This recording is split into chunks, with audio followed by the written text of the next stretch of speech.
Oke, assalamualaikum warahmatullahi wabarakatuh. Waalaikumsalam Waalaikumsalam warahmatullahi wabarakatuh. Ya, ini pertemuan kedua. Saya mohon izin untuk langsung ngebut.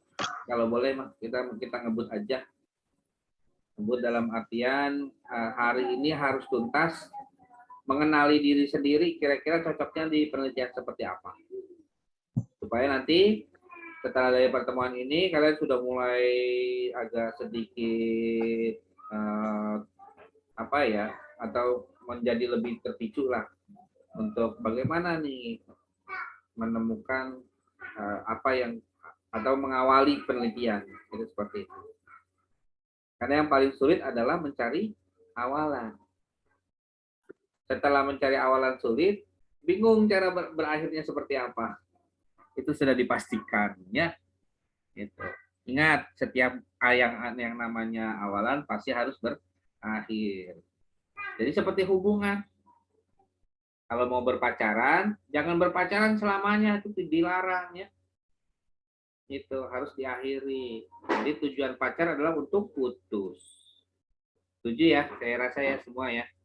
Nah, kalau menikah, ya kalau bisa diakhiri dengan kematian. Tetap berakhir ya? Iya, masa selamanya mau dengan dia seorang gitu. Kan gantian atuh. Kamu juga sudah menua nantinya. Itu seperti itu. Jadi konsep berpikirnya secara global. Nah, hari ini ada konsep dasar penelitian dan prinsip penelitian, dan nanti kita akhiri dengan bagaimana mencari masalah, bukan membuat masalah ya, ingat mencari masalah. Gitu. Artinya memang kalau boleh dibilang agak ironi ya ketika ada perkataan mencari masalah, ada dua hal. Itu masalah memang kita sengaja cari, kemudian seakan-akan harus diselesaikan atau itu seperti apa gitu. Pokoknya kadang-kadang ketika disebut mencari masalah konotasinya negatif. Tapi sebelumnya gini, kita mulai dari konsep penelitian. Sebelumnya itu kalian ada mata kuliah filsafat, ilmu filsafat pendidikan. Sudah dapat belum keduanya? Jadi semester berapa ya filsafat ilmu dan filsafat pendidikan?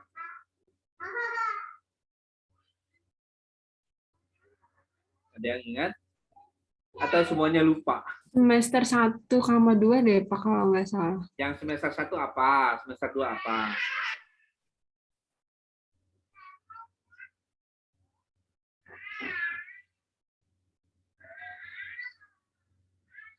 Kan sekarang semester 5, mungkin karena sudah terlalu lama ya, dari semester 1 sudah dilupakan.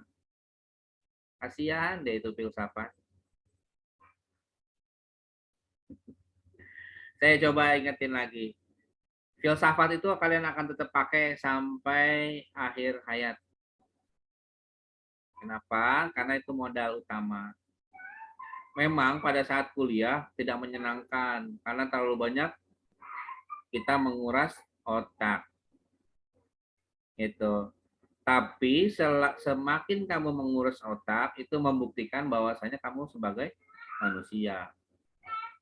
Jadi ciri khas manusia adalah berpikir. Saya mau cek di sini siapa yang lagi ngeblank.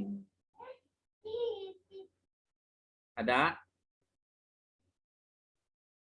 Atau jangan-jangan oh pas saya pagi-pagi ini nggak tahu ya mau ngapainnya gitu. Seperti itu.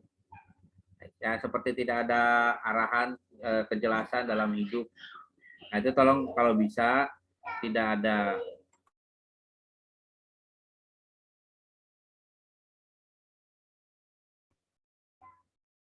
ya dalam berfilsafat artinya ada sistem berpikir. Nah, sistem berpikir itulah yang kita akan pahami. Ya. Eh, kalau di website itu, saya coba buka dulu. Eh, materi yang saya berikan dan saya tuliskan di website, mungkin sebagian sudah membaca atau sudah berulang-ulang kali gitu ya, atau mungkin baru sekali. Jadi di metode penelitian, ketika memahami konsep dasar, ketika memahami sebuah prinsip, maka punya konsekuensi untuk melanjutkan ke arah berikutnya.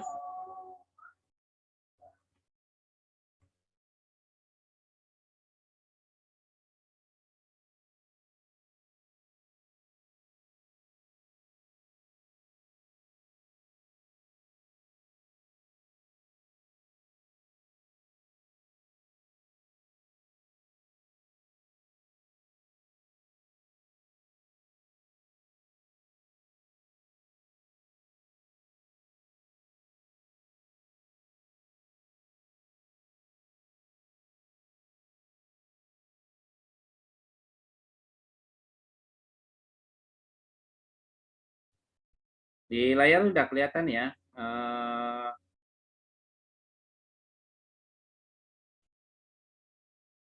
Nah, ini memahaminya tentang kebenaran. Karena sebagai manusia itu harus kuasai ya otomatis tentang kebenaran itu sendiri. Mudah-mudahan di kelas ini tidak ada yang antipati terhadap kebenaran.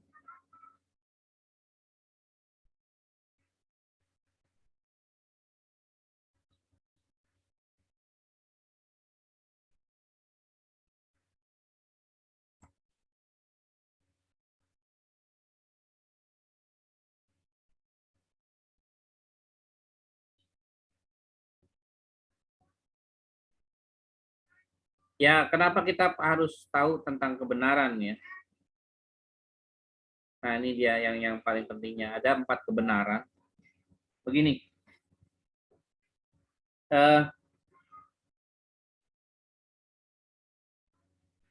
ketika manusia diberi akal, biasanya dia akan selalu mencari. Nah, yang dicari adalah hal-hal yang menguntungkan untuk dirinya. Nah, ketika ada yang tidak bisa dijelaskan, dia akan lemparkan ke hal-hal yang sifatnya abstrak. Ketika dulu orang tidak mampu berpikir kenapa matahari terbit, kenapa matahari terbenam, gitu.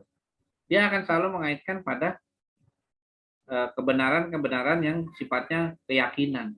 Oh, ini pasti akan selalu begini, ini pasti akan selalu begini. Itu seperti itu.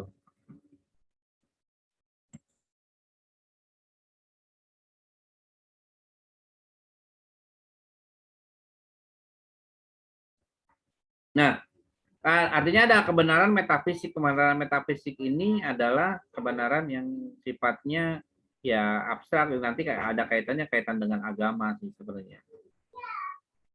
Lalu saya ya yakini betul, bahkan setelah berkembang agama juga semakin majemuk ya.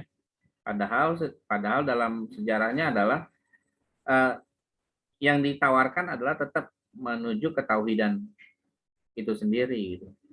Jadi core-nya adalah tentang ketauhidan. Hanya saja diterjemahkannya dengan ragam yang dipahami pada saat itu, sehingga adanya kemajemukan dalam agama. Kemudian kalau etik itu adalah ya lebih mudahnya adalah moralitas kamu. Ya tata krama, sopan santun itu etik. Ya. Contohnya misalkan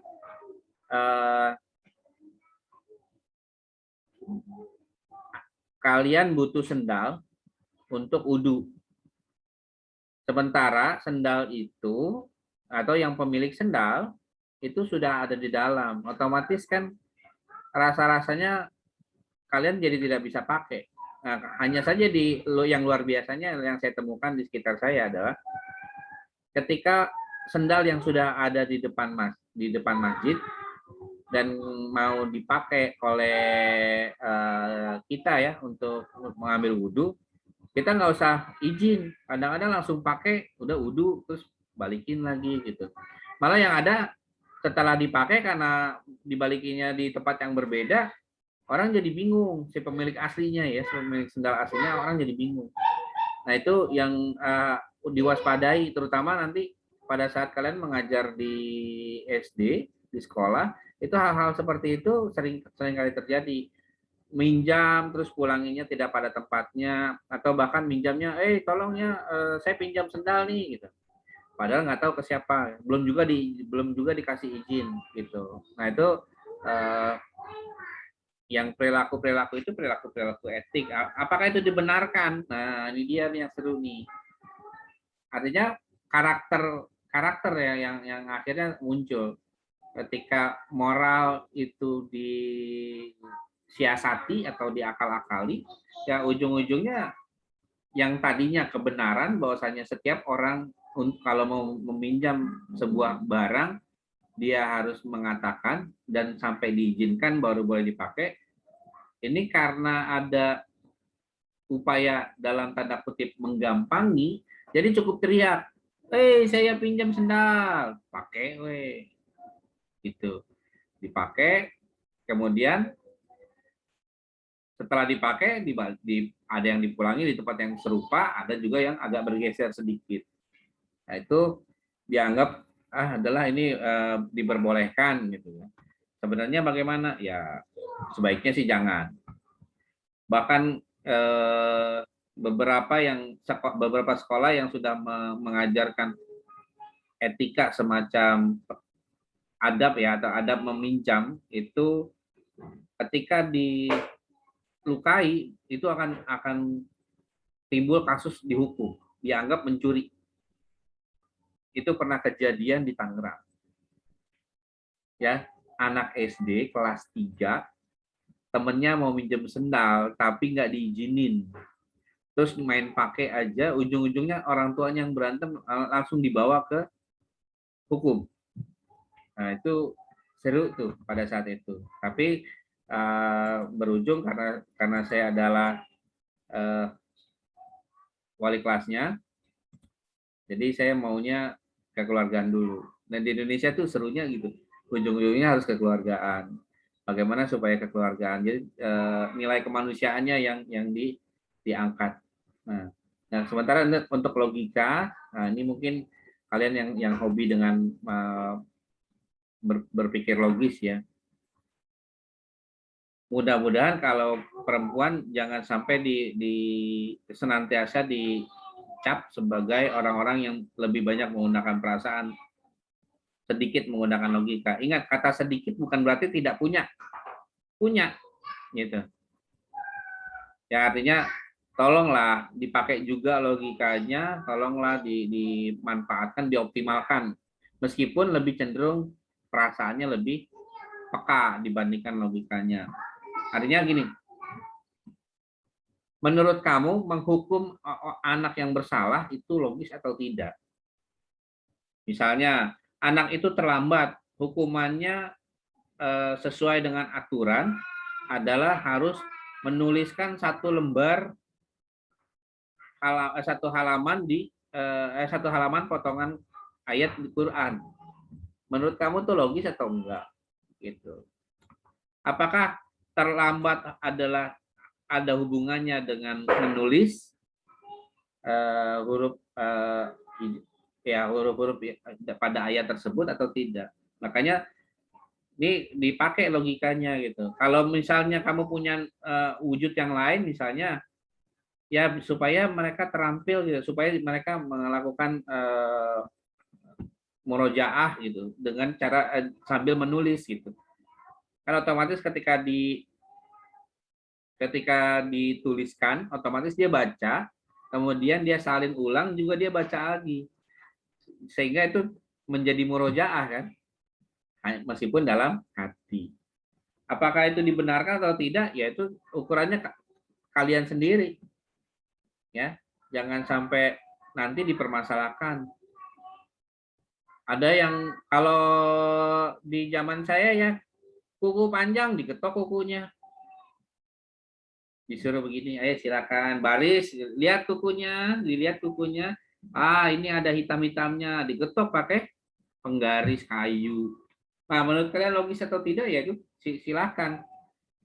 Kalau zaman sekarang orang akan berpikir ini kira-kira apa yang dilakukan oleh orang terhadap orang lain atau guru terhadap siswanya, guru terhadap guru, siswa terhadap siswa akan diukur pada logis atau tidak, dan apakah itu dibenarkan atau memang sebuah yang hak atau pembenaran. Nah, untuk yang ini adalah yang kebenaran empirik, ini adalah wilayah kalian peneliti ini, calon-calon peneliti muda. Kebenaran empirik itu, ya ini tadi saya garis bawah ini ya. Asumsi, dalil, hipotesis maupun proposisi. Ini masing-masing punya pengertiannya, kalian bisa cari sendiri, asumsi apa, dalil apa. Kalau dalil kan kalian lebih populer lah. Asumsi, ini asumsi agak sedikit berbeda ya dengan anggapan ya. Oh, anggapan gitu. Agak sedikit berbeda lah. Artinya kalau berandai-andai dengan berasumsi, itu juga memang terdengar seperti mirip, cuma memang punya kualitas yang berbeda. Hipotesis ini biasanya untuk penelitian kuantitatif, nah, asumsi dan dalil itu penelitian kualitatif, proposisi itu juga termasuk penelitian kuantitatif. Hanya saja bedanya begini. Ini S1 asumsi itu bisa dipakai, hipotesis bisa dipakai. Untuk dalil dan proposisi biasanya mulainya di S2 sampai dengan S3. Tapi boleh nggak Pak? Boleh saja, paling pembahasannya akan banyak. Gitu. Kalian kan cukup lulus dengan penelitian sederhana. Penelitian sederhana itu artinya permasalahannya tidak terlalu dalam, tidak terlalu luas. Jadi cukup pada unit-unit terkecil. Itu juga sudah cukup. Kenapa? Karena dianggap sebagai awalan menjadi peneliti. Nah, inilah dari kebenaran empiris ini, maka nanti kalian akan dilihat apakah cara berpikir kalian bisa masuk dalam kategori tertentu, yaitu ilmiah dan dengan non-ilmiah. Nah, kalau asumsi misalnya anggapannya itu didasarkan pada kelompok yang ini ya, kelompok yang non-ilmiah, itu untuk akal, common sense gitu. Menurut kamu, misalnya ada fenomena saat ini adalah siswa belajar di rumah. Kemudian sebagian siswa sudah diperbolehkan untuk masuk ke sekolah. Artinya tidak semua ada di sekolah seperti halnya semula atau seperti sebelum pandemi COVID ini berlangsung. Kamu beranggapan kira-kira mereka belajar atau tidak? Gitu.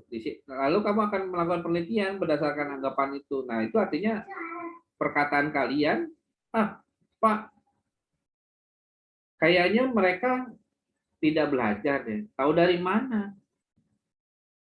Gitu. Ya sebab kalau yang belajar yang ada di dalam sekolah, yang bersama guru, emang yakin yang bersama guru juga belajar? Saya pikir enggak juga deh. Karena rasanya enggak adil, guru harus menjelaskan 2 kali. Gitu. Tapi memang kadang menjadi ironi sih, beberapa sekolah yang masuk ya, misalnya ada 50% ya, jumlah Satu kelas 20 yang boleh masuk 10.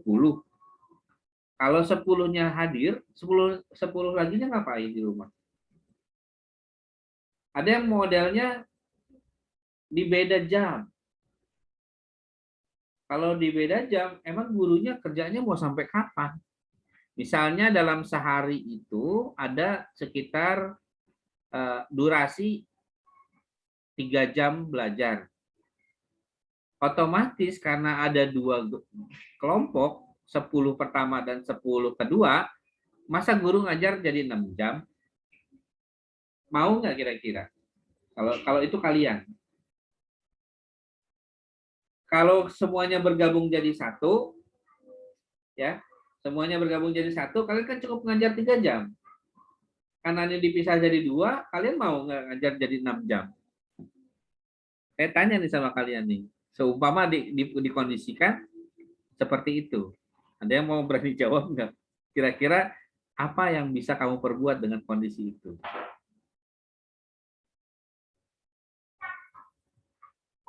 Ada? Kalau nggak ada, saya tunjuk nih. Ya, Nurhaliza, silakan komentar. Nurhaliza Rangkuti, seumpama kamu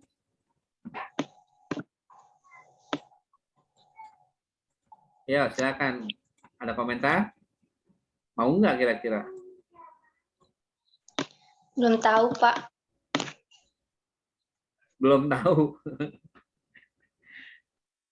Serius belum tahu? Emang kamu nggak bisa membayangkan kira-kira ini kan kamu kan calon guru ya? Ya benar nggak sih kamu calon guru? Atau jangan-jangan cuman saya mau menghabiskan waktu luang Pak, makanya ikut kuliah PGSD gitu. Gitu. Ada yang motivasinya saya mah cuma jalan-jalan aja Pak ke Ciawi, gitu. Nanti juga pulang kan gitu. Mudah-mudahan ini kuliah sebenarnya serius mau mungkin menjadi guru SD gitu. Nah, kalau seumpama nih kalian lulus atau kalian pada saat magang terus sudah diterima di satu sekolah, kemudian kondisinya harus terpaksa model 2 tadi, pembagian 50%, 50%. Otomatis yang tadinya ngajar pulang jam 12 ya, jam 7 sampai jam 12, karena harus 2 kelas, 2 gelombang, 50% dan 50%, kalian pulang jam 6, kira-kira mau nggak? Gajinya sama. Izin jawab, Pak. Izin jawab ya, Pak. Oh iya, boleh. Kalau misalnya emang diharuskan seperti itu aturannya, ya mau gimana lagi? Soalnya itu kan udah resiko kita dan itu udah tanggung jawab kita dan kita tidak bisa meninggalkan tanggung jawab kita begitu aja. Jadi ya mungkin mau gimana lagi, itu udah aturan, udah ada apa sih, udah aturannya kayak gitu. Kalau misalnya kita ninggalin aturan itu gitu, misalnya kayak kita ya gak mau, ngapain yang tadinya kerja ya pulangnya siang kenapa jadi sore gitu. Nah itu kita nggak tanggung jawab dong, kita sama aja nggak konsisten sama yang apa kita kerja, apa ya, kan sebelum kita mengambil itu kita kan konsisten dulu, tanggung jawab lah gimana cara menjalankan apa sih kerja itunya, intinya mau gimana lagi gitu, udah tanggung jawab kita harus kayak gitu. Ya kalau ditanggung jawab kemudian ada penambahan kesejahteraan, dijamin makannya gitu ya. Dan sekarang ironinya adalah guru honorer itu di wilayah Bogor sampai dengan ke ujung sana itu cuma 300.000. Paling mahal juga yang sekolahnya agak bagusan, saya di sekitar sini ya, itu 1.150.000. Kira-kira dengan sebulan 1.150.000 deh, misal kamu dapat sekolah yang bagus, tapi ngajarnya sampai jam 6, dari jam 7 sampai dengan jam 6. Mau nggak kira-kira?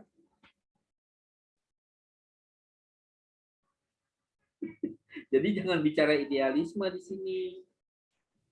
Kayak Pak, mohon maaf ya, Fiana izin ngomong. Ya. Kalau Fiana sendiri kayaknya itu nggak dimasuk akal juga sih Pak, kalau udah ngajar sampai sore tapi gajinya tetap kayak gitu kan, pasti juga mikir gitu, kayak ngajar udah seharian gajinya kayak gitu kan, karena ya kita emang ngajar cari pahala sama pengen ngasih ilmu kita kan ke murid, tapi balik lagi kita juga butuh makan seharian, cuman kayak gitu, kayak kayak nggak sebanding, nggak seimbang gitu. Tapi kalau nggak tahu ya kalau sekolah di Bogor, kalau di Bangka nih Pak, kan karena sekarang di Bangka ya kan Pak, Ya, di persesinya nggak kayak gitu Pak. Jadi hari Senin misalkan satu kelasnya tuh muridnya 30 kan, karena ya, ada tuh anak-anak di sekitar rumah Fiona. Jadi hari Senin tuh 15 orang yang namanya dari A sampai sampai H atau sampai I misalkan, yang namanya urutan kayak gitu kan. Nah, itu maksudnya Senin dari jam 7 sampai jam 10 gitu. Nah, yang di rumahnya itu dikasih metode pembelajaran melalui daring. Jadi kayak entah dikirim video sama gurunya, sesuai dengan gurunya ngajar di sekolah, terus atau dikasih tugas, dan tugas yang dikasih juga persis sama antara yang di apa sih, yang di sekolah sama yang di rumah. Nah, besoknya lagi baru tuh masuk yang namanya dari J sampai Z.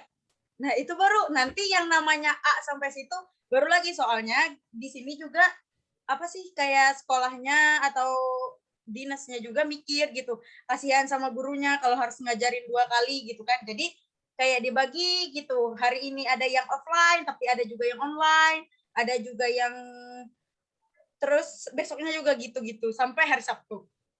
Tapi kadang ya. ada juga sih. Artinya Piona, begini Piona itu, Piona tadi dan Persa itu masih berupa ini cara berpikirnya sesuai akal, terus prasangka, masa nggak dinas nggak ada pikiran sih, gitu kan?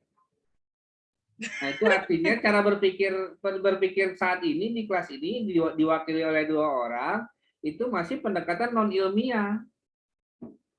Nah, itu maksud saya. Jadi cara bagaimana sih kita mengukur apakah kita sudah berpikir ilmiah atau tidak?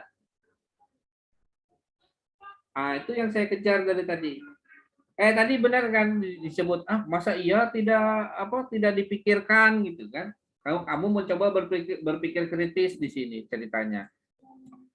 Berdasarkan pengalaman pasti capek dong kerja dari pagi sampai siang. Nah, tapi kan dari pengalaman kalau yang sebelah misalnya kelompok A itu di sekolah, lalu kelompok B yang tadi ya sesuai 15 orang ya, ada di rumah, ini A merasa bagus ketemu gurunya, tapi yang B masa iya dikasih tugas doang? Kan jadinya ujung-ujungnya coba-coba.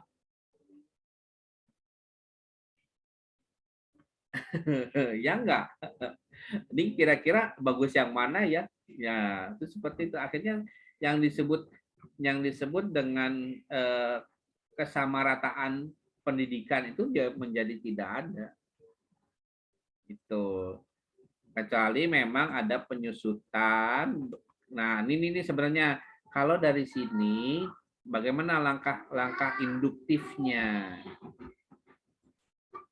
Apa yang bisa dilakukan? Kalau memang kuota dalam kelas itu adalah 20 anak, maka satu kelas dibebankan satu orang guru ya. Satu guru hanya dibebankan 20 orang saja. Dibebankan setengahnya. Jadi di sini hanya di angka 10. Sehingga tidak ada alasan lagi semua dipisahkan jadi 2, A dan B. Ini kan permasalahannya yang sederhana.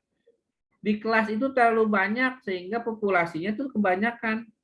Itu sebenarnya yang saya tangkap adalah dari program pemerintah. Kenapa harus membatasi pertemuan tatap muka terbatas? Kenapa? Karena guru swasta itu masukin atau sekolah swasta itu banyak memasuk-masuki orang saja. Bahkan akhirnya negeri memasuk-masukin orang aja. Padahal kapasitas kelas itu kan ada ketentuannya. Jarak meja ke meja satu yang lain itu harus berapa. Kemudian jangkauan guru. Kalau guru untuk anak-anak ya, megang 20 anak itu udah pusing loh. Pernah ke sekolah nggak? Ada yang pernah pengalaman observasi di sekolah, itu kira-kira berisik nggak, terkendali nggak sih anak 20, terus bagaimana kualitas kognisinya, kualitas cara berpikir mereka. Di kelas ini ada 20 orang. Ya, di kelas ini ada 20 orang. Iya, Pak. Kalau misalnya kamu anak-anak dengan satu orang guru, misal saya pasti akan tidak mau. Saya lebih baik fokus pada 10 orang. Gitu. Tapi berhubung kalian adalah mahasiswa, ya, kelas saya yang paling gemuk adalah sampai dengan 60 orang. Dan itu saya layani hanya 20% saja.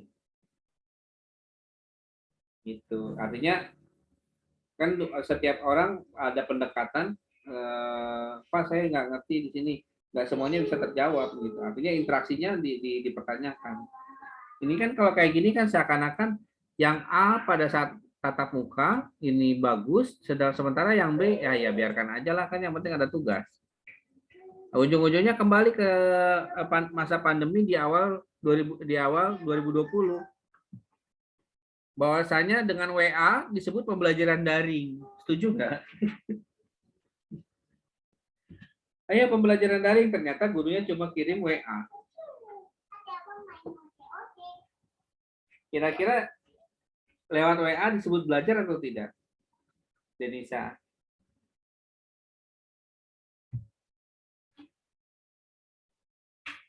Menurut Denisa, ngirim via WA, buka bukunya, lalu kerjakan halaman, itu sudah disebut belajar atau tidak? Kalau disebut daring ya, itu daring ya Pak. Cuman kalau untuk pembelajarannya kan, kalau yang gurunya cuman kayak ngasih kirim video terus kirim PDF gitu kan, gurunya nggak ngajarin langsung gitu ya Pak. Jadi nggak dibilang daring juga sih. Atau gurunya menautkan YouTube, itu pembelajaran bukan? Pembelajaran, cuman kadang tuh kalau yang sepengalaman saya kan, kadang saya juga suka ngajarin ponakan saya gitu ya Pak. Ya. Nggak ngerti, tetap harus gurunya yang ngajarin. Ya artinya meletakkan materi. Contoh nih saya nih materi kamu ditaruh di website. Apakah dengan begitu tuntas kewajiban saya sebagai pengajar, sebagai dosen? Saya pikir pasti kamu akan protes kalau yang berpikir kritis. Masa iya dosen begitu ngasih materi, wah ngapain butuh dosen itu, mendingan saya baca sendiri aja. Dapat RPS saya baca sendiri, sudah selesai. Nah, sama mungkin kalau siswa sekarang saat ini masih takut, tapi mana tahu di ke depan, misalnya, kenapa ibu cuma ngasih YouTube? Itu pun YouTube sendiri, tinggal di subscribe, minta ditontonin supaya dapat AdSense kan si ibunya gitu kan ceritanya. Nah itu kan akhirnya jadi, loh kok dengan gara-gara nonton YouTube aja yang disebut ngajar gitu kan? Ya. Ini tolong ada istilah yang harus dipahami. Kalau dalam bahasa Inggris itu ada istilah teaching sama learning. Ya. Kadang-kadang mereka bersandingan, teaching learning proses, artinya proses belajar mengajar. Nah, sekarang ini kata belajar mengajar sudah tidak dipakai. Kenapa? Karena kedua-duanya masuk kalimat verbal. Nah, yang dipakai apa? Yang dipakai berubah menjadi pembelajaran, itu setara dengan mengajar. Pembelajaran setara dengan benar. Pembelajaran setara dengan mengajar, pemelajaran. Jadi ada dua istilah ya. Pembelajaran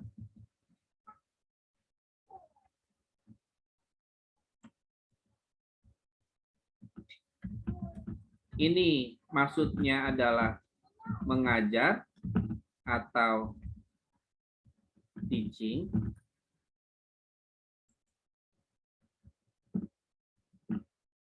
Nah, terus untuk yang berikutnya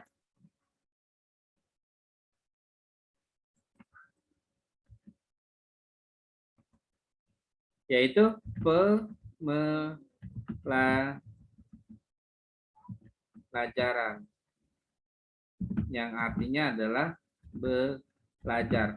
Kalau belajar itu artinya siswanya yang belajar secara mandiri. Dia belajar, merefleksi, mengevaluasi, ya, seperti itu.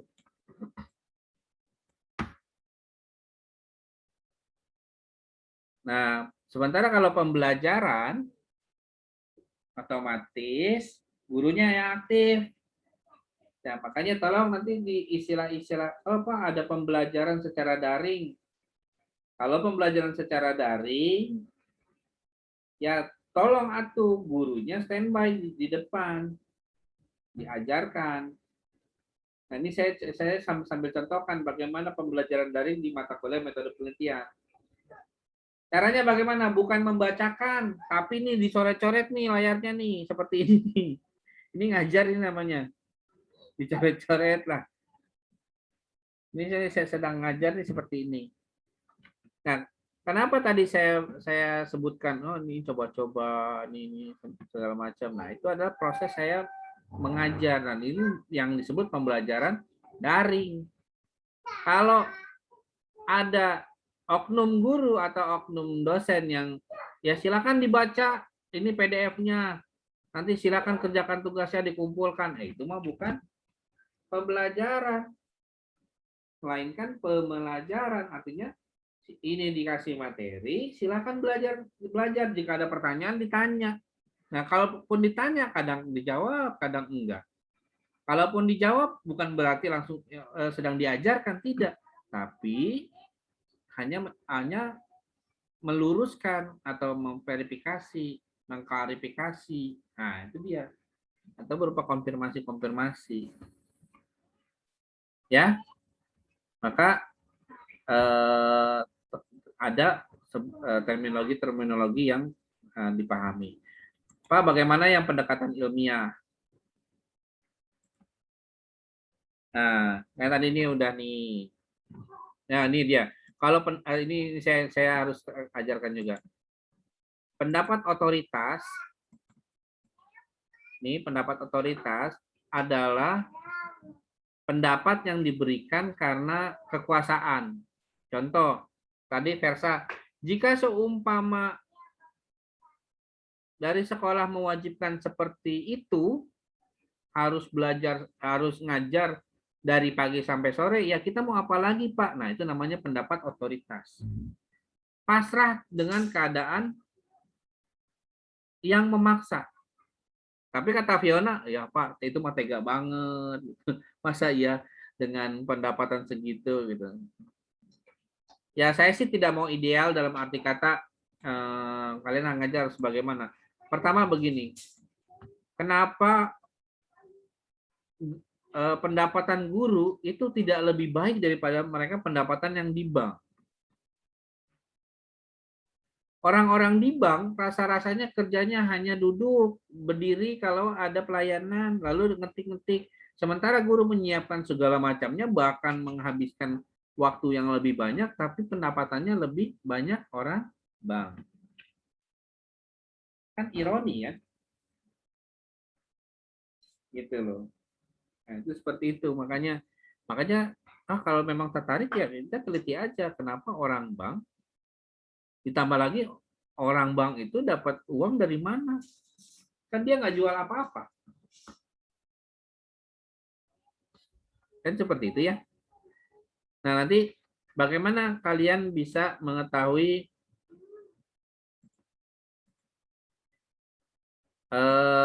kalian masuk kategori pendekatan ilmiah, itu terbagi jadi 3 ya, deduktif, induktif, dan gabungan. Nah, oke. Ini penelitian ini bisa dibaca, saya nggak mau jelasin. Baca aja, Nah, sikap ilmiah ini juga bisa dibaca. Ini udah sangat mudah. Kemudian, nah ini dia. Kalau metode deduksi atau metode induksi, kalian cocok yang mana? Saya highlight yang menjadi kata kuncinya saja. Ya. Deduksi ini umum, kemudian khusus.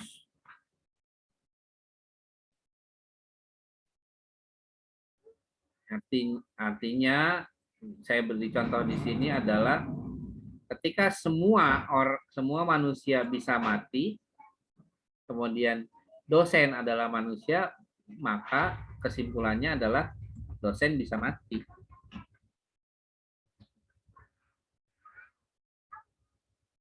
Itu cara berpikir deduksi. Cara berpikir dengan pendekatan deduksi. Nah, induksi, nah ini yang seru nih.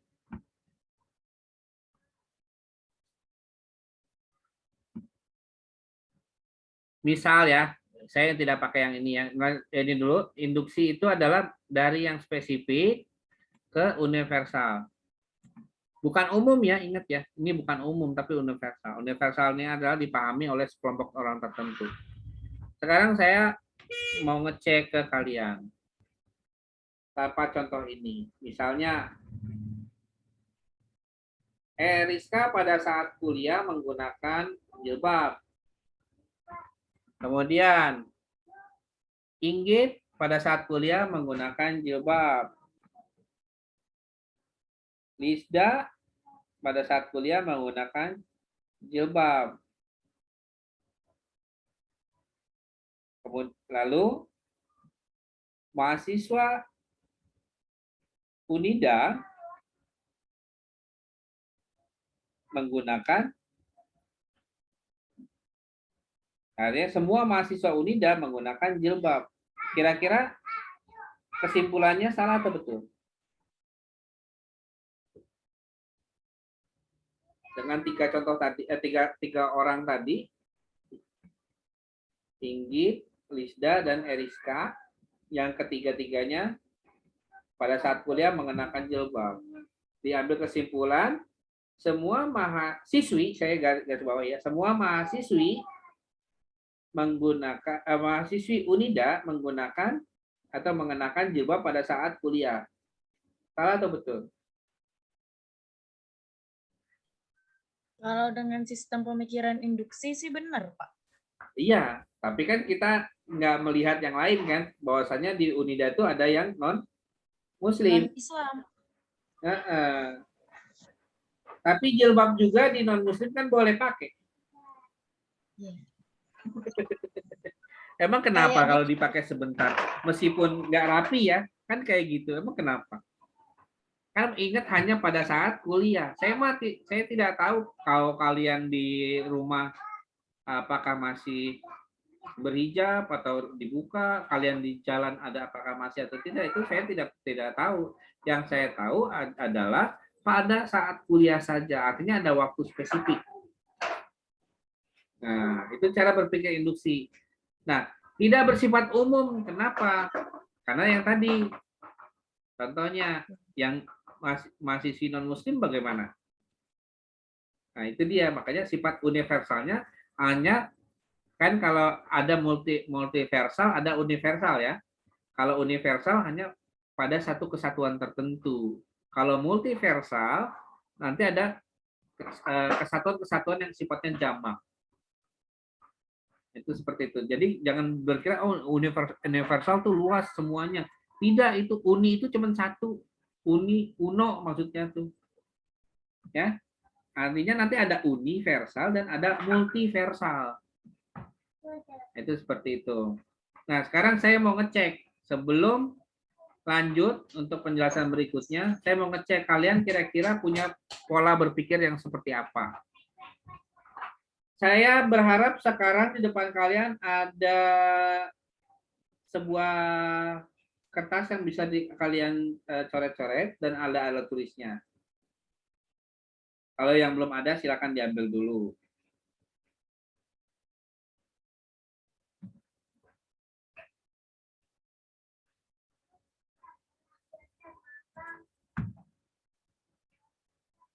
Oke, sudah siap ya dengan alat tulisnya ya. Dalam waktu kayaknya ada countdown deh. Kayaknya lebih enak kita pakai countdown.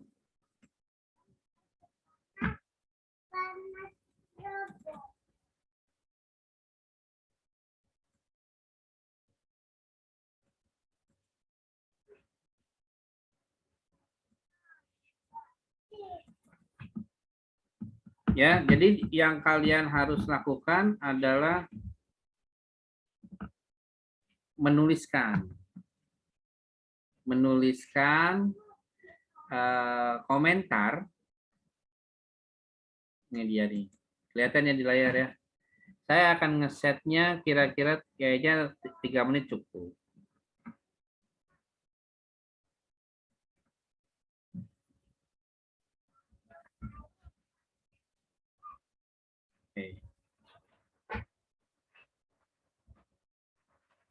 Oke, selama 3 menit kalian akan menuliskan komentar tentang pendidikan di sekolah dasar saat ini. Oke, siap? Waktu dimulai sekarang. Komentarnya dalam bentuk paragraf.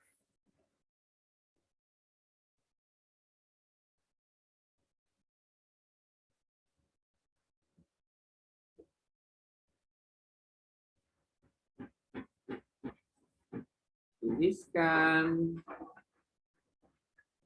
komentar tentang pendidikan di sekolah dasar saat ini.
Empat 40 detik lagi.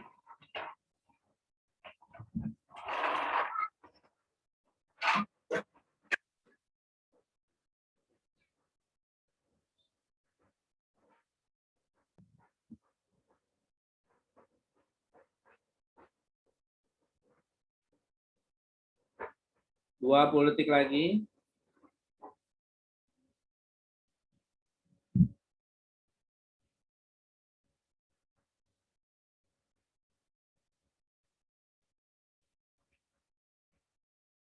Lima, 4, 3, 2, 1, habis. Oke.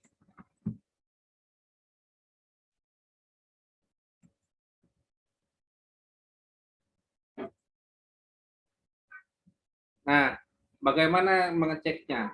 Tolong masing-masing mengecek ya. Lihat di kalimat pertama. Silakan beri reaksi jempol atau tunjuk tangan Ya, tunjuk tangan, resen ya. Bagi yang tulisannya di kalimat pertama merupakan tentang teori umum. Biasanya pengertian. Tentang teori umum, ayo. Misalnya pendidikan merupakan, silakan resen.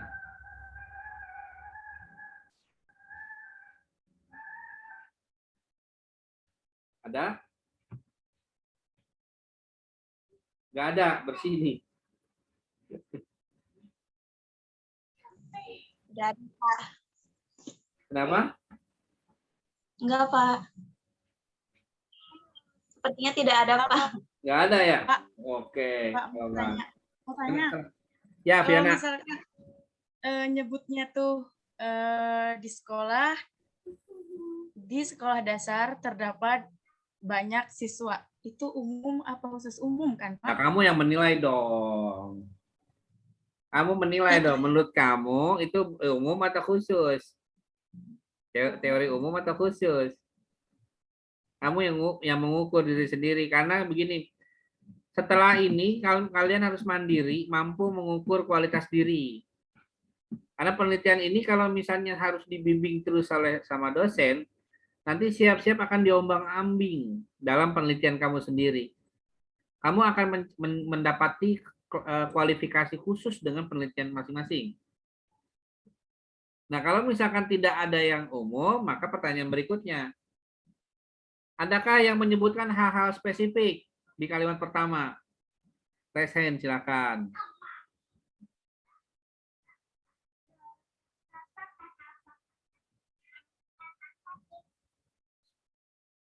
Nggak ada juga hal-hal spesifik. Pak, Fiana mau bilang punya Fiana kayaknya umum, tapi kan udah pertanyaan kedua. Ya, Fiona umum, yang tadi kalimat satunya umum.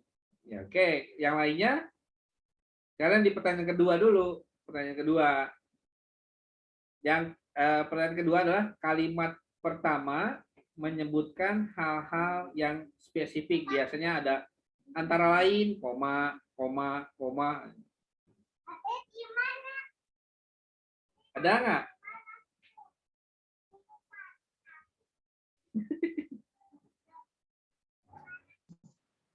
Apa-apa yang barusan spesifik atau yang umum, Pak? Ya, pertanyaan kedua adalah spesifik.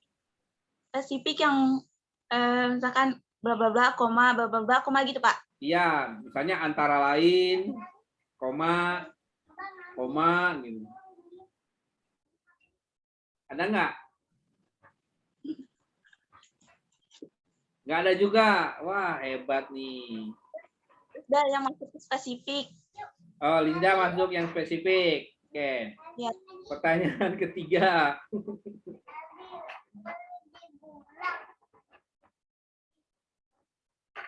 Di kalimat terakhir, adakah yang menuliskan ulang apa yang tertulis di kalimat pertama, tapi dengan bahasa yang lain?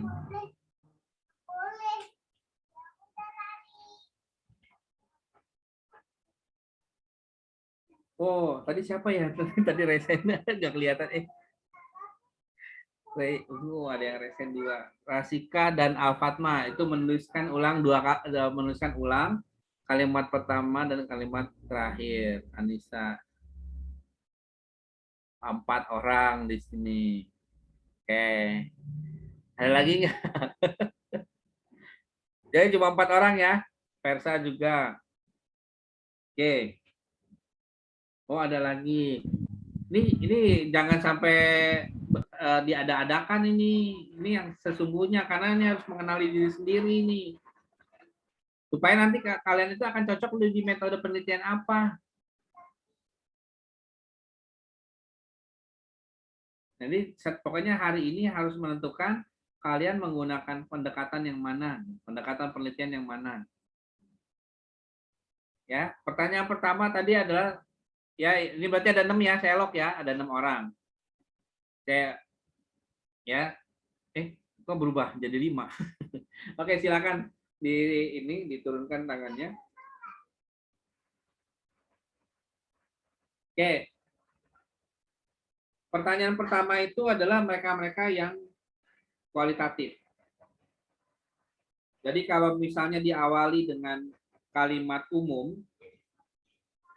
misalnya adalah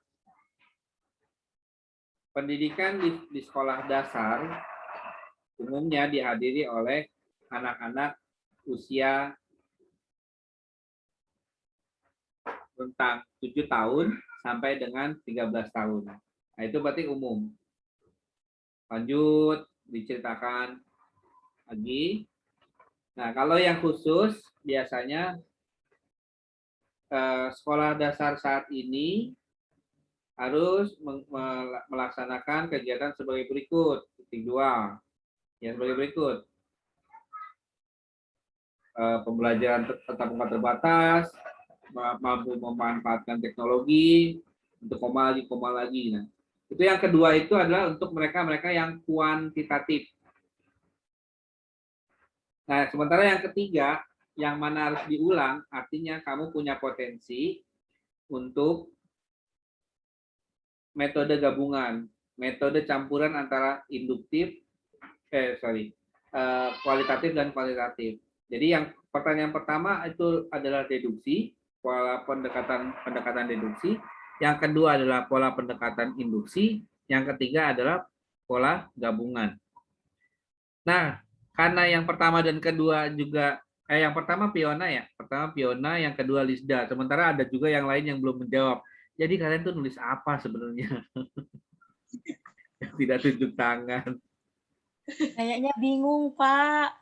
Bingung sama kata-kata sendiri itu masuknya ke kualitatif, apa kuantitatif, apa gabungan gitu. Kayak ngenilai tulisan diri sendiri itu bingung. Lah, kan yang diminta adalah kalian menuliskan komentar, tidak harus menentukan. Menentukan tuh nanti setelahnya. Biasanya akan ketika ditanya pertanyaan yang sangat dalam ya tentang pendidikan di sekolah dasar itu kan dalam tuh ya.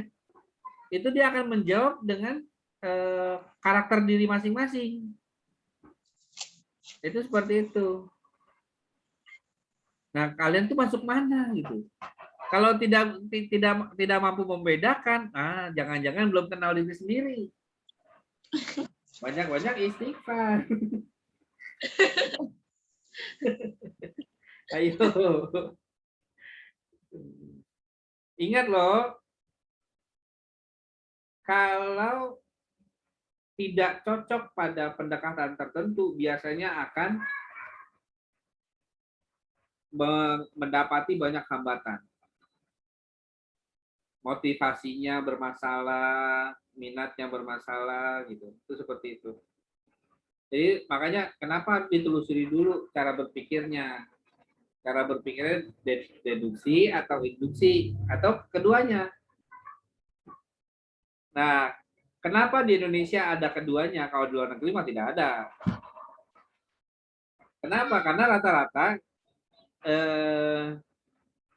sejak di sekolah sudah pula diajarkan ya udah kamu harus ulangi lagi gitu, supaya tulisannya jadi banyak. Jadi setelah habis dengan kata-kata diulangi lagi supaya kata-katanya bertambah untuk ngejar target ceritanya. Nah, itu tipikal memang pembelajaran pada saat itu. Dan itu sah-sah saja. Itu boleh gitu. Memang keunikan yang kita punya. Tapi dalam penulisan nanti kalian harus memilih salah satu sesuai dengan karakter penelitian. Kalau penelitiannya kualitatif, maka awali dengan teori. Mengutip punya siapa misalnya, Noto Atmojo, nah, tahun 2010.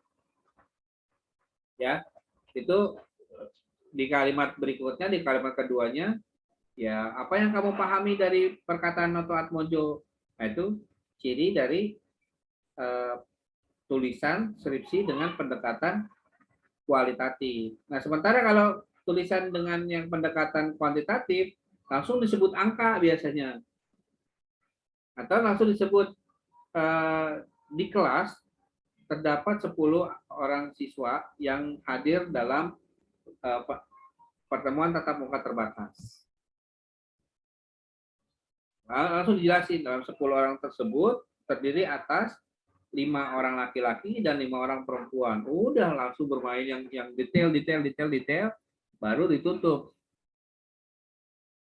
dengan pernyataan bahwasanya dari yang hadir jumlah yang hadir berimbang secara jenis kelamin, sama-sama memiliki 50% dan 50% dari jumlah populasi. Nah, itu cara berpikir kuantitatif.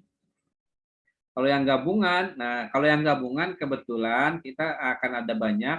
Kalian boleh mengambil nantinya ada R&D, boleh mengambil PTK, boleh juga mengambil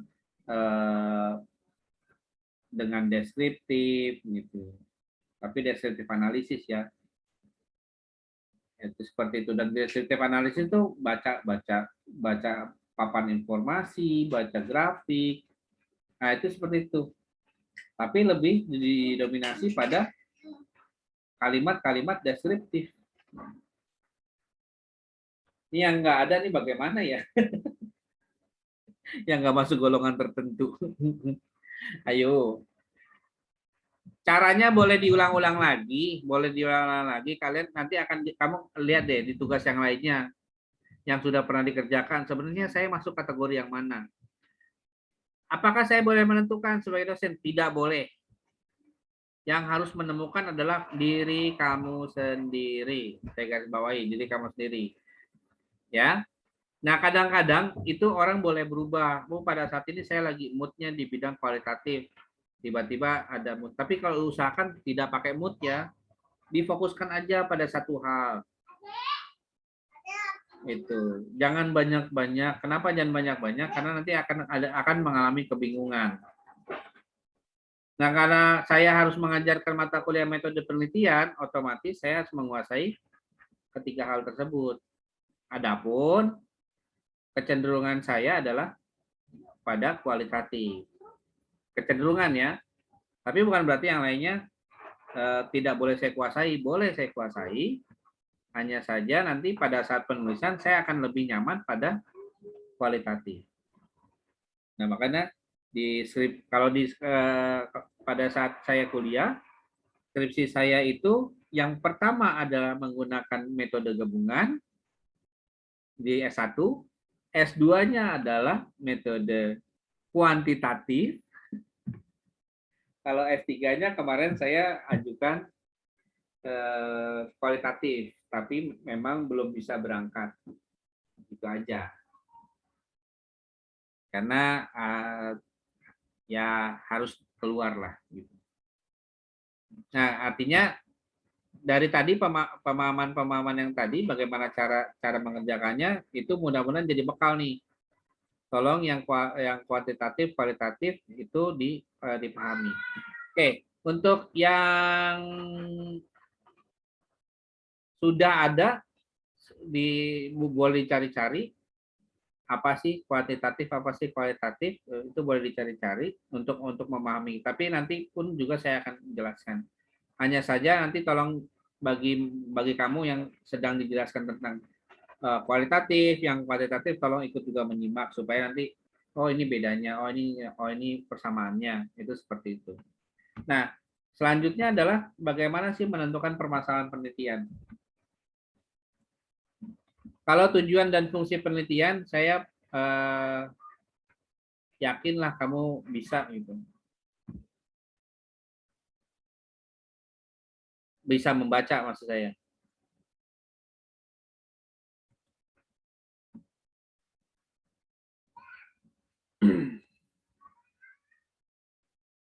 Kan kalau tujuan, fungsi, ya seperti itu aja. Tapi memang hakikatnya harus punya konsep tersendiri. Ini dia. Tujuan penelitian apa, kemudian manfaatnya gitu. Tapi saya tidak mau larut di sini karena saya punya waktu sekitar 30 menit lagi. Saya harus kejar untuk permasalahan penelitian.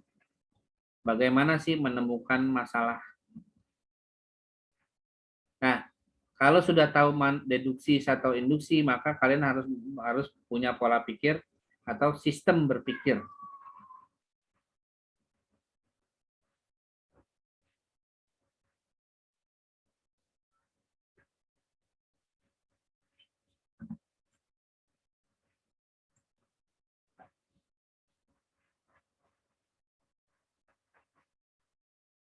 Sistem berpikir itu apa? Sistem berpikir itu sederhananya adalah setiap manusia itu punya cara untuk mencari kebenaran itu. Nah, kemudian diupayakan dengan ya sistem berpikir, lalu berpikir secara sistemik. Nah, berpikir sistemik adalah cara untuk mengidentifikasi atau dan memahami sebuah sistem dengan kompleksitasnya. Misalnya seperti ini.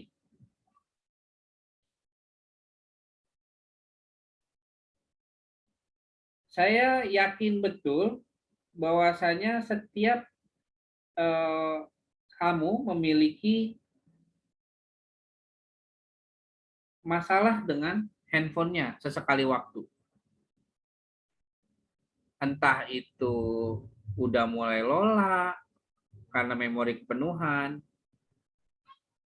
atau mulai ngerasa bahwasanya ini sudah sudah ketinggalan zaman. Itu pasti ada, pasti pernah. Nah, berpikir sistemik adalah kamu menemukan kira-kira seumpama permasalahan kamu adalah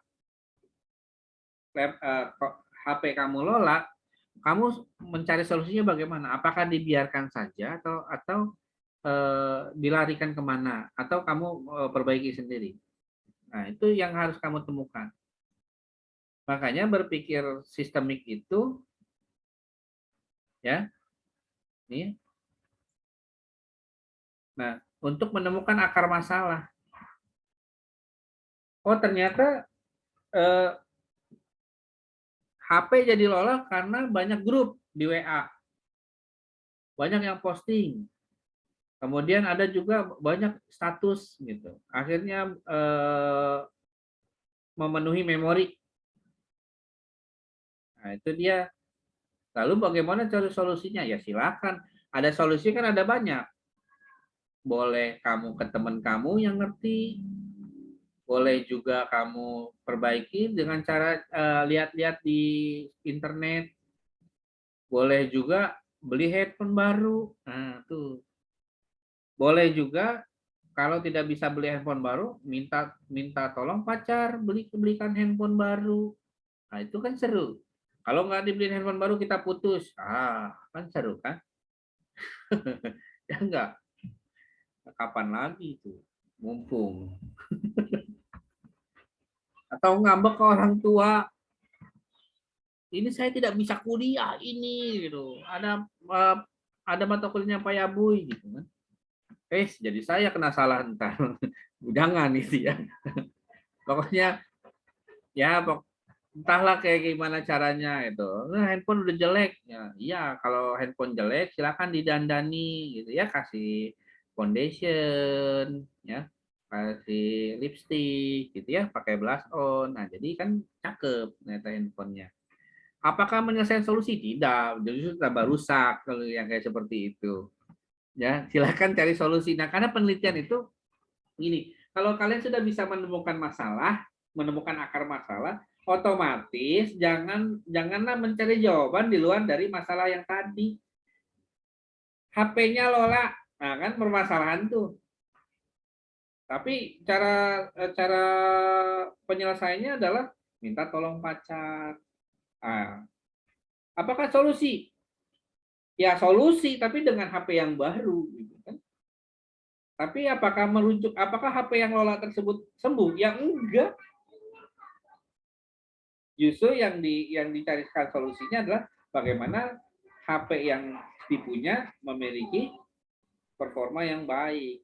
Nah, itu saya kebetulan nggak ngerti tentang HP, Kalau saya bawa ke counter, ini saya ada masalah, silakan diperbaiki. Masalahnya apa Pak? Ya masalahnya udah lola gitu. Entah dia tambahkan memori, entah dia membersihkan gambar-gambar, foto-foto ya, atau video-video kan gitu. Teman kan saya pengennya diajarin gitu. Oh ternyata seperti ini cara apa membuat memorinya lebih optimal lagi. Artinya ketika berikutnya saya bukan tidak harus counter lagi. Nah itu contohnya. Nah kalau masalah di pendidikan apa? Menemukannya gampang. Kalau saya pakainya pakai perangkat mnemonik. Nah ini dia yang disebut mnemonik tuh ini. Ada istilah-istilah yang dihafalkan sampai sekarang dan itu masih melekat.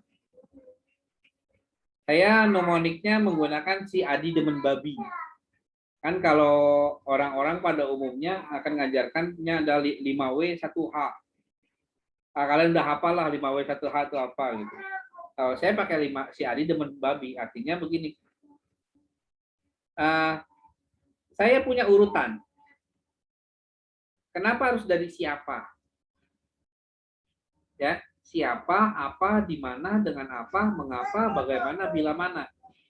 Yang saya temukan hanya boleh ini saja nih. Ya. Menemukan masalah itu boleh dengan 5. Pak, boleh nggak 3? Boleh, tapi biasanya kurang lengkap. Serendah-rendahnya adalah 4. Hanya saja nanti kurang kuat. Tidak menemukan keunikan. Nah, untuk di mata kuliah ini saya mendorong untuk kamu kuasai si Adi demen. Nah, demennya demen apa? Ya, babinya ini dijawab oleh kamu. Tapi yang kedua hal ini dijawabnya melalui tampilan atau apa yang kamu akan tuliskan pada judul. Gitu. Nah, ini permasalahan penelitian ini lewat siapa sih yang bermasalah? Apakah gurunya? Apakah muridnya atau siswa ya? Apakah kepala sekolahnya? Apakah orang tuanya? Apakah petugas kebersihan? Apakah petugas perpustakaan, TU mungkin? Gitu. Terus apakah kurikulum? Apakah materi atau buku belajarnya? Nah, itu masing-masing. Apakah soal? Kok Pak soal bisa jadi masalah? Bisa. Misalnya, kenapa anak-anak jelek? Ya soalnya susah. Gitu. Yang lebih parah lagi, Pak, kenapa anak-anak jelek? Yang nggak dikerjakan itu gimana nilainya? Pasti kalau kertas ditulis nama, jawabannya tidak ada ya. Itu paling gampang nilainya, kosong langsung. Dan yang wajib kan nulis nama. Kalau nulis jawaban kan sunnah ya. Dikerjakan dapat nilai, tidak dikerjakan ya berarti tidak dapat apa-apa. Alias kosong. Nah, itu seperti itu. Makanya pakai konsep ini siapa. Nah, apa sih ini? Kalau siapa itu disebutnya adalah subjek penelitian. Pak, ada batasannya? Ada. Kita kenal dengan istilah populasi. Populasi adalah sekumpulan subjek. Misalnya kita mau meneliti satu kelas. Ternyata di kelas 5 ada 5A dan 5B. Nah, tinggal kamu kalau meneliti 2 kelas tidak sanggup, maka ditariklah sampel penelitian. Kamu akan melakukan penelitian di 5B saja. Nah, itu namanya sampel. Tapi yang disebut tetap ini adalah penelitian untuk kelas 5. Jadi siapa yang bermasalah? Nah, subjeknya namanya subjek penelitian. Lalu apa masalahnya? Nah, ini pertanyaan apa ini nih yang beragam. Apa masalahnya? Apa itu adalah objek. Objek itu adalah variabel. Ini kalau istilah variabel itu biasanya sangat dihubung-hubungkan dengan penelitian kuantitatif. Variabelnya apa? Nah, itu seperti itu. Itu maksudnya adalah objek penelitian. Variabel itu objek penelitian. Pak, kalau yang kualitatif bagaimana? Kalau yang kualitatif disebutnya adalah fokus dan subfokus. Ya, kalau tadi kan ada variabel itu biasanya dipakai oleh orang-orang kuantitatif. Kalau yang fokus dipakai oleh orang-orang kualitatif. Gitu. Di mana? Nah, di mana itu menentukan lokasi. Lokasi penelitian. Oh, di SD Ciawi, SD Tajur, SD Katulampa, atau SD Terpadu Cijeruk misal. Nah, kemudian dengan apa? Dengan apa itu adalah sistemnya. Biasanya adalah metode.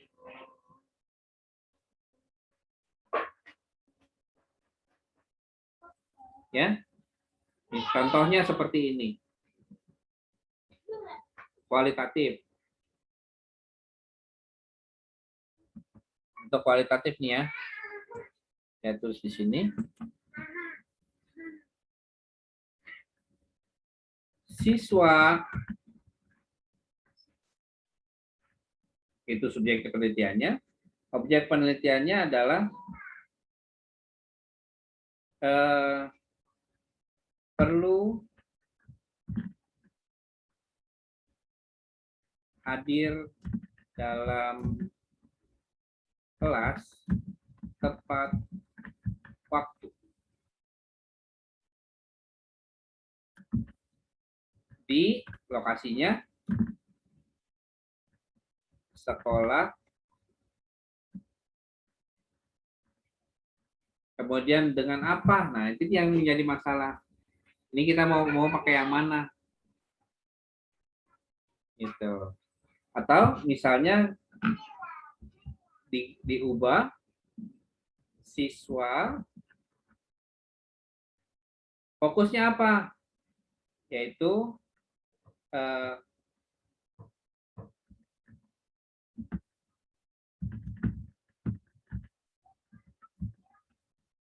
kemampuan membaca dengan membaca di kelas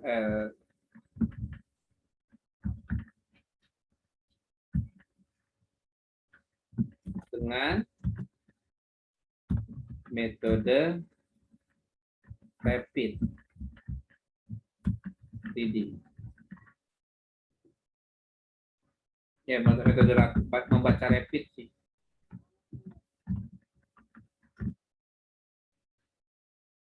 Gitu. Nah, ini kan siswa meningkatkan kemampuan. Nah, ini bisa jadi masalah ini.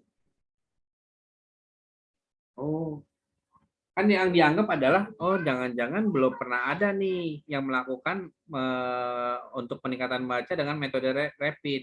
Kenapa? Karena faktanya adalah ketika membaca teks, ya, ketika membaca teks, ada metode skimming. Skimming itu artinya membaca keseluruhan.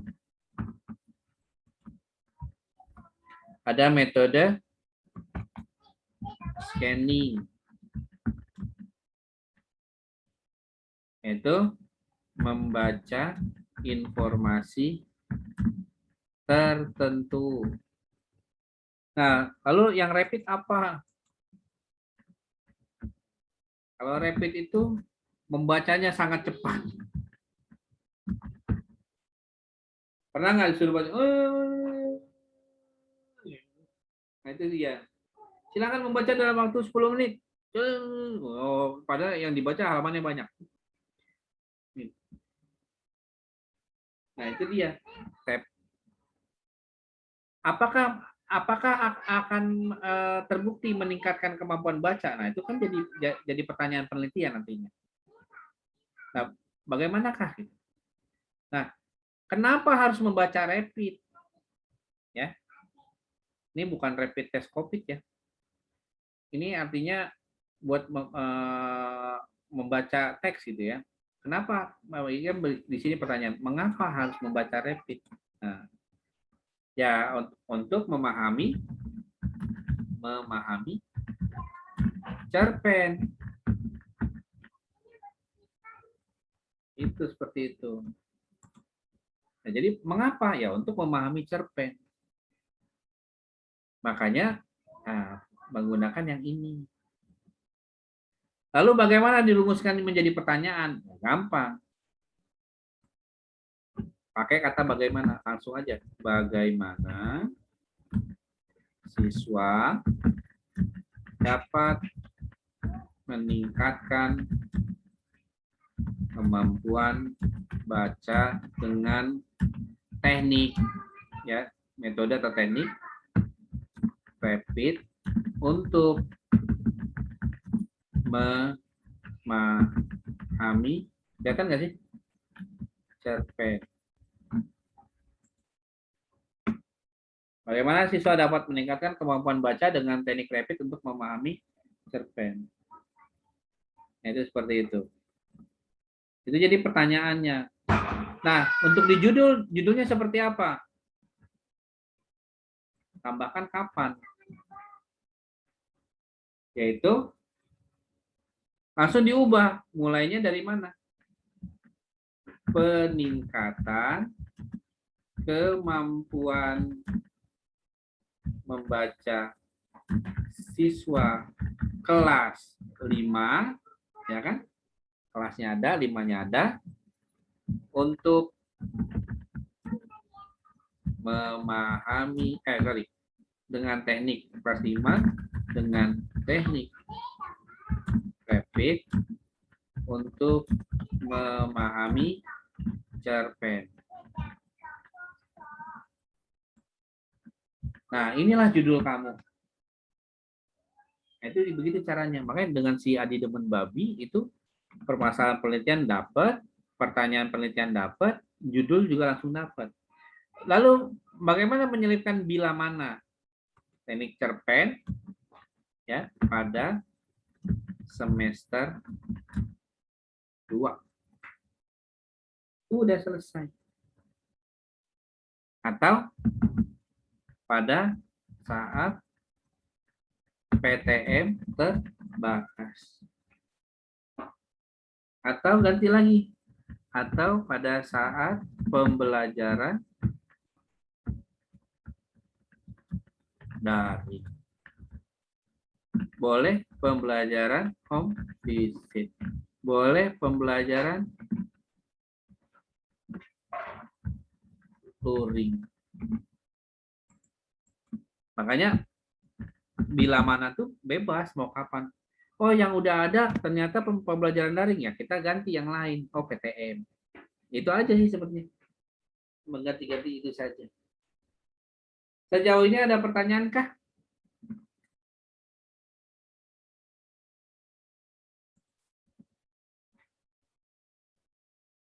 Siapa yang mau bertanya? Silakan.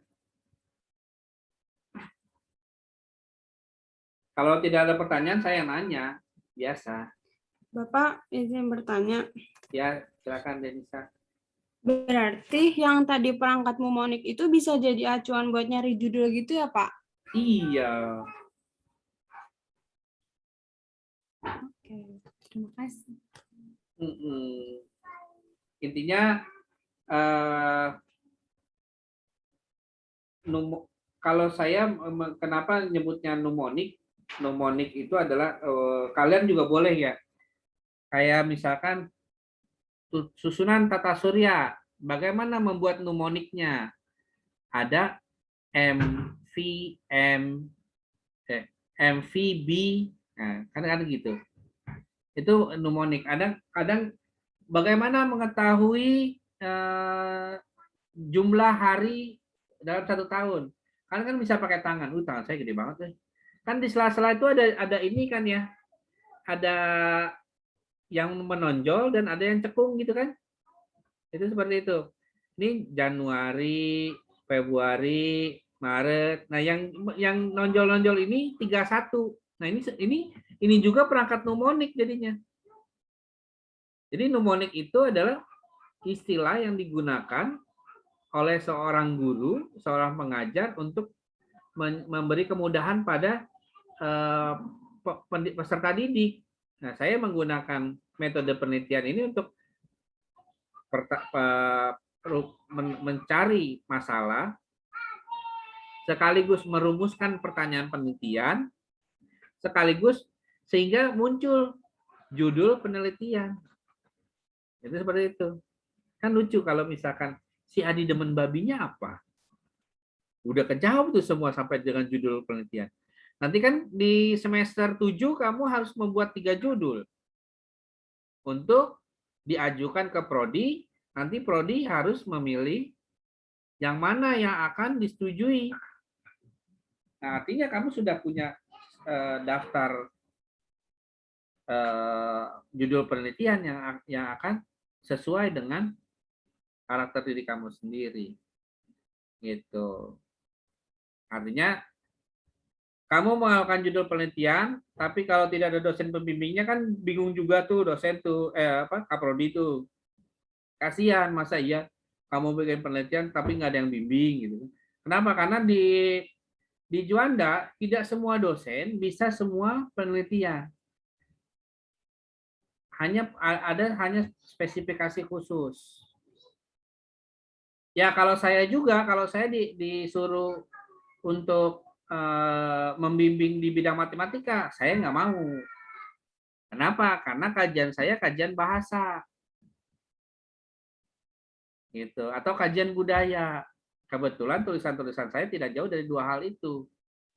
Kalau budaya dan bahasa, saya pasti akan ambil.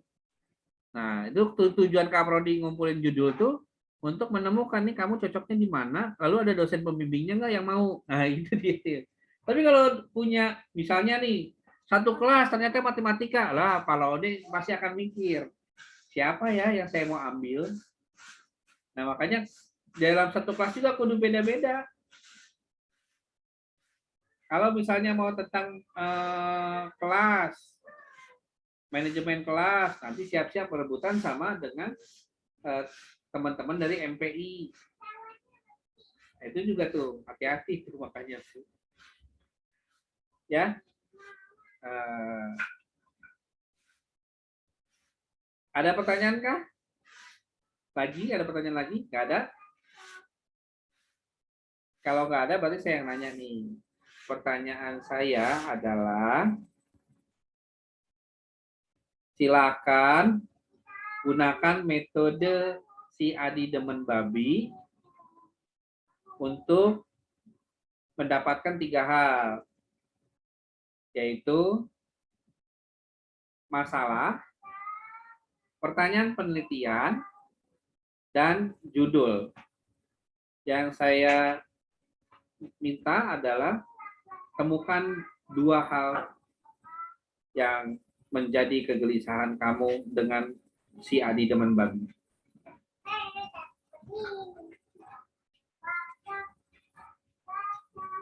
Ya, 2 hal ya. Tapi itu silakan dipikirkan baik-baik. Kalau udah ada yang tadi coba coret-coret, mau di-share ke saya boleh. Sekarang kita masih ada waktu sekitar 8 menit lagi.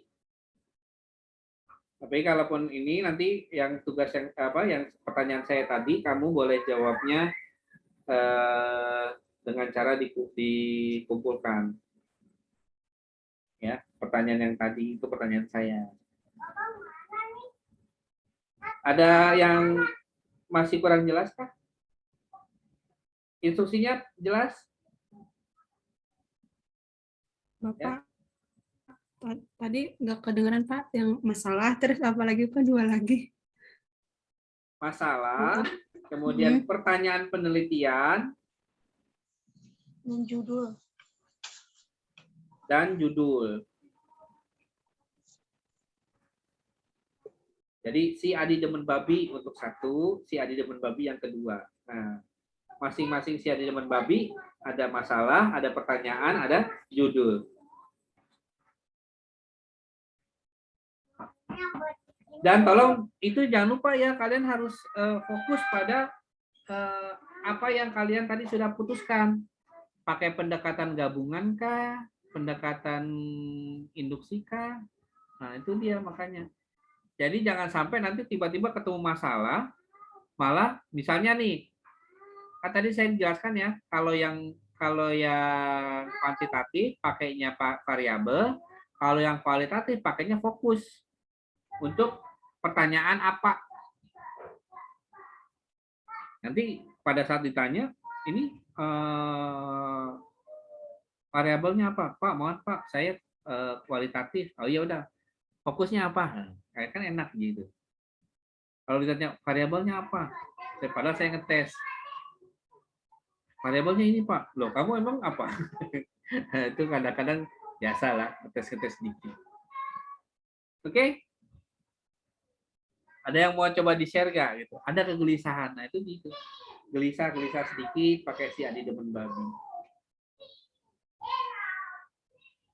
Kalau ada yang tertarik mau nulis, nih ada nih bikin tesis yuk sama saya yuk.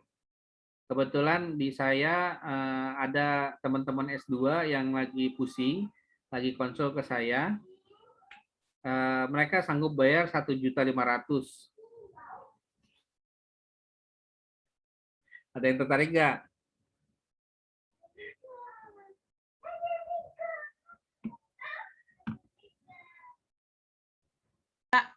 Fiana mau tanya, kan dari yang si Adi demen babi, Fiana tuh nggak ngerti yang di atas, yang di si apa sama di apa. Kan si apa itu subjeknya ya, kalau Ya. apa itu objeknya. Nah kan kayaknya kalau nentuin judul tuh ke ujungnya kalau udah bisa dua itu tuh pasti dapet gitu.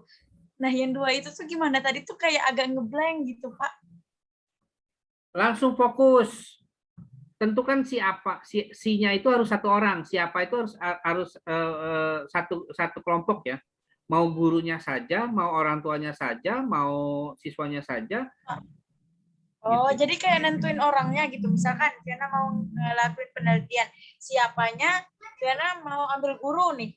Karena Ya, misalkan tentang pendidikannya, pembelajarannya dari guru. Jadi ke guru. Terus apanya itu kayak pertanyaannya atau yang apa sih yang pengen Fiana teliti gitu Pak di guru? ya, masalah guru apa kira-kira? Kalau guru nih, kalau kira-kira guru masalahnya apa? Oh, ternyata masalahnya kuota. Nah, udah. Kan Terus itu kan? baru tuh ke bawah-bawah, iya paham, udah. Iya. Atau ternyata guru bermasalahnya adalah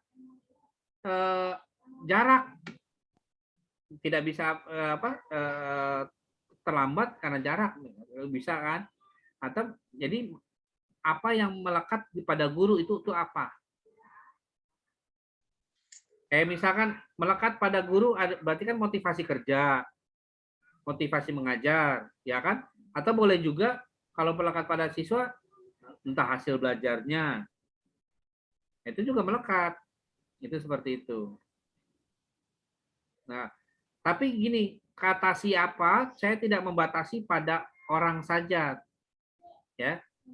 Saya kalau di kajian pendidikan memang pada instrumen-instrumen pendidikan saja. Tapi kalau kamu sudah melakukan pendekatan yang lebih sekedar pendidikan, otomatis kamu boleh misalnya adalah ice breaking. Ice breaking itu kan kegiatan. Itu boleh diteliti sebagai siapa.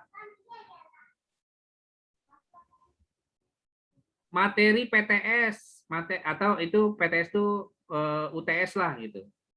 Soal UTS itu juga siapa? Soal UAS itu juga siapa?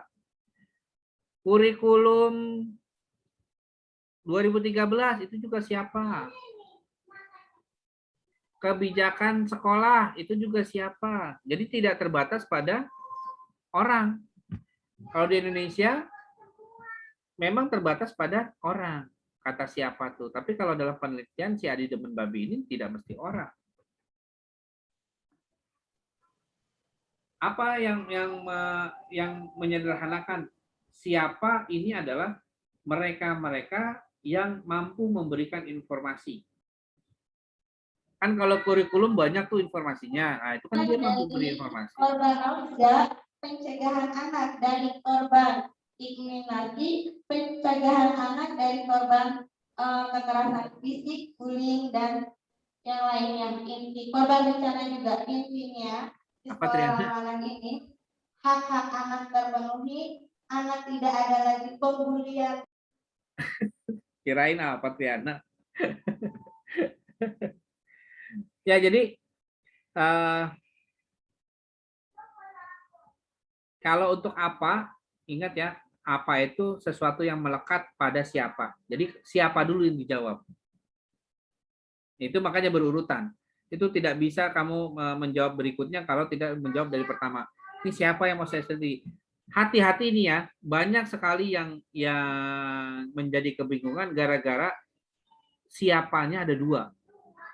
Guru dan siswa. Nah itu dia. Itu bikin lama penelitian. Contoh, bagaimana upaya guru untuk meningkatkan hasil belajar siswa? Siapanya guru, kemudian korbannya siswa. Ya kan? Kalau siswanya dihilangkan, meningkatkan hasil belajar pada pembelajaran IPS, ya udah selesai.